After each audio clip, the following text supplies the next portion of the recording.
a lot of people have experienced some amount of pain, or somebody doing something that they didn't like or they were really uncomfortable with. So most of us have some story to tell, or stories to tell each other, about places where our bodies or our sexuality was affected that didn't feel good.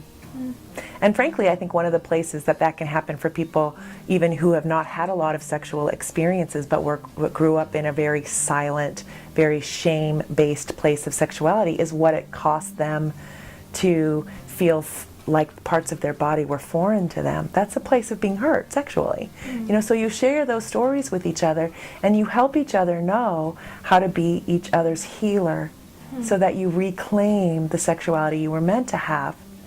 So when this couple came in to see me, that's what they were working on. He was really working to know how to sometimes put what he wanted aside and act as her healer, so that she could have a full sexual feeling, a full sexual being that she could bring to the relationship. And they were working super hard.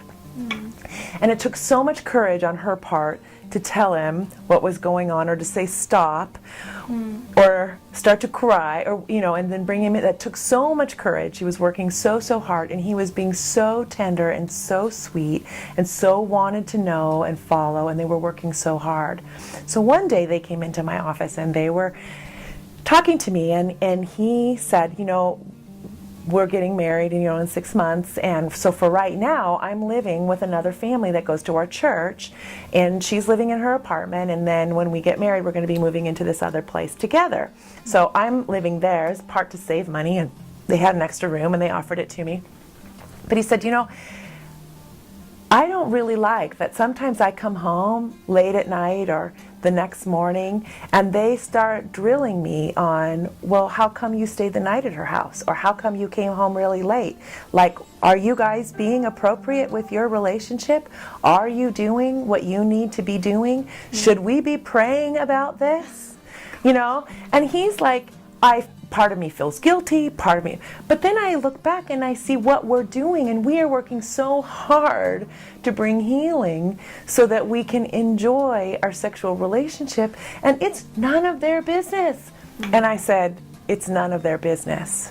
This is your sacred place. No one belongs in here. No one belongs in here. And it's not appropriate for you to say, this is what we're doing, this is not what we're doing, because it's your sacred place. Or to tell them her stories. That's not appropriate.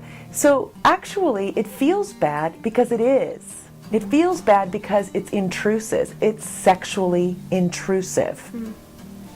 So it feels yucky. But you feel confused because you love God and you want to do what's right. And so you're wondering, am I doing something wrong? But my gut is saying this isn't okay. And I said, your gut is right. It isn't okay.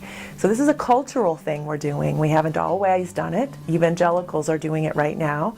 In large part, the Catholics haven't been doing it. They haven't been judgmental in that same kind of way.